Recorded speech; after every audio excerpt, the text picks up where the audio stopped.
A few years back, a woman brought me a Honda Accord with about 90,000 miles on it. Her complaint was that it shook at every red light, and she handed me a folder of service records to prove she had not neglected it. Oil changed every 5,000 miles, transmission fluid completed, air filter changed twice, coolant flushed on schedule. She had everything done. I pulled the intake manifold off, and I found the back of her valves coated in something that looked like burnt coffee grounds. She had bought her gas at the same off-brand station on her way to work every morning for 6 years, because it was always 4 cents cheaper than the station on the corner. 6 years of saving 4 cents came out to somewhere near $200. So was it really the gas, or did the woman just get unlucky with a bad engine? In 2016, they ran identical engines on top-tier certified fuel and on fuel that only met the EPA minimum, then measured what was left behind on the valves. The engines running the cheaper fuel finished with 19 times more carbon on the intake valves, 19 times. And the average price difference between those two fuels, about 3 cents a gallon. 3 cents to avoid what I scraped out of that Accord. So pull up a chair. I'm going to walk you through the 5 stations I send my own customers to. Most people picture gasoline as a liquid that goes in, burns, and disappears out the tailpipe. That is not quite true.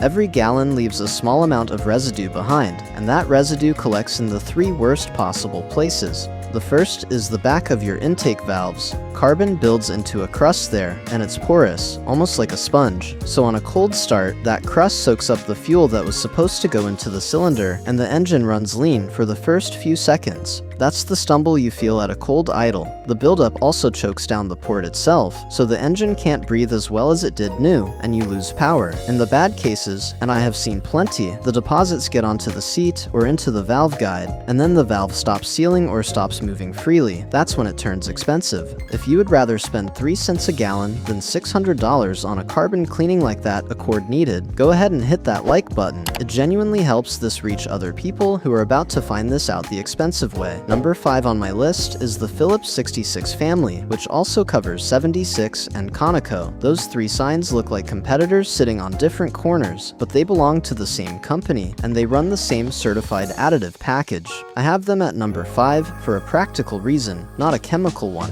The fuel is good, but the coverage is uneven. There is nothing exotic in the chemistry here, and I am not going to invent drama where there isn't any. It clears the top tier requirement in every grade. The stations are generally clean and well kept. Number 4 is Costco, and I know exactly how that sounds, coming right after I told you cheap gas ruined a woman's Accord. Kirkland Signature gasoline is top-tier certified. It carries the same detergent requirement, and it passes the same engine testing as brands charging 30 cents more per gallon. Costco does not refine anything themselves. They buy base fuel from the same regional terminals as everybody else, and then they pay for a certified additive package to go in at the rack. And that is the part that actually matters. There is a second advantage nobody talks about, and it has nothing to do with chemistry. A Costco fuel station moves an enormous amount of product every single day. That means the gasoline coming out of that hose has not been sitting in an underground tank for 3 weeks. Fuel does age, and water does find its way into storage tanks through condensation, and the slower the station, the more that becomes your problem. Volume solves it quietly. Number 3 is Shell. Shell has been running nitrogen-enriched detergents since 2009, and V-Power Nitro Plus is the grade they put on the billboards. But here's what gets buried underneath all that advertising. All 3 grades at Shell meet top tier. You do not have to buy the premium to get the cleaning package. Octane and detergent are completely unrelated things, and confusing the two costs Americans a fortune. Octane is a measure of how well fuel resists igniting under pressure before the spark plug fires. That is all it is. If your owner's manual asks for 87, then buying 93 does nothing for your engine except take 40 cents a gallon out of your pocket, because your engine was never going to knock in the first place. Detergent is the separate thing that keeps the engine clean, and at a certified station, it is in the regular too. Shell's own explanation for the nitrogen chemistry is that the compounds bond to metal surfaces and prevent fresh deposits from anchoring. Number 2 is Exxon and Mobil. Those are 2 signs and 1 company, and it's the same fuel underneath both of them. They launched the Synergy formula in July of of 2016 across about 11,000 stations, and every grade at both brands is top-tier certified, so the regular gets the same detergent package as the premium. Now, Exxon does make bigger claims about their top grade, Synergy Supreme Plus, including a friction modifier they say cuts engine wear by 30%. That number comes from a lab test, not from anything I can verify with a wrench, so take it how you want. The part I trust is the detergent because that's the part I can see when I pull an engine apart. So why is it number 2? Availability. And I mean that as a real engineering answer, not a cop-out. There are more than 11,000 of these stations in the country, which means one is almost certainly sitting on a road you already drive. The finest gasoline ever blended does nothing for your engine if the station is 15 minutes out of your way, because after about 3 weeks, you will stop going. Consistency beats theoretical perfection every time, and Exxon and Mobil make consistency easy. Number 1 is Chevron, with Techron.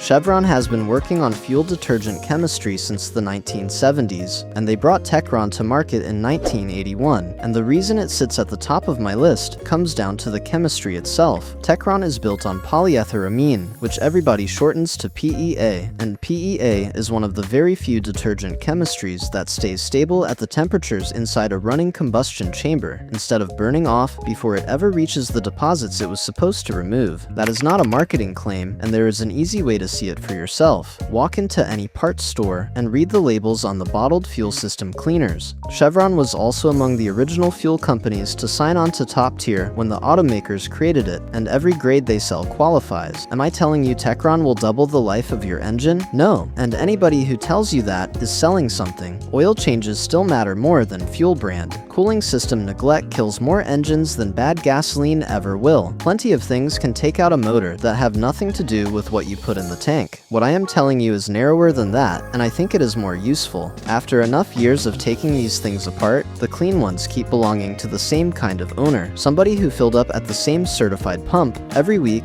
for a decade and never thought about it again. Pick one certified station that already sits on a route you drive anyway. That is the whole strategy. Phillips 66 and its siblings. Costco if you are already a member. Shell, Exxon or Mobil, or Chevron. Buy the octane your manual asks for, and not a grade higher. And if you have been running discount fuel for years and the car has some miles on it, give it 4 or 5 tanks of certified fuel before you decide whether anything changed, because this is a slow process in both directions. And if you genuinely do not have a certified station within a reasonable drive, then a bottle of PEA-based cleaner in the tank a couple of times a year is a reasonable substitute. It is not as good as doing it at every fill-up, but it is far better than nothing. Now, I want something specific from you, and I mean this. Go look at your odometer, then tell me in the comments where you buy most of your gas and how many miles are on that car. And once a few hundred of you have answered, we are all going to be looking at something no fuel company is ever going to publish. Subscribe if you want more of these, and I will keep opening engines up and telling you exactly what is inside. Thanks for watching.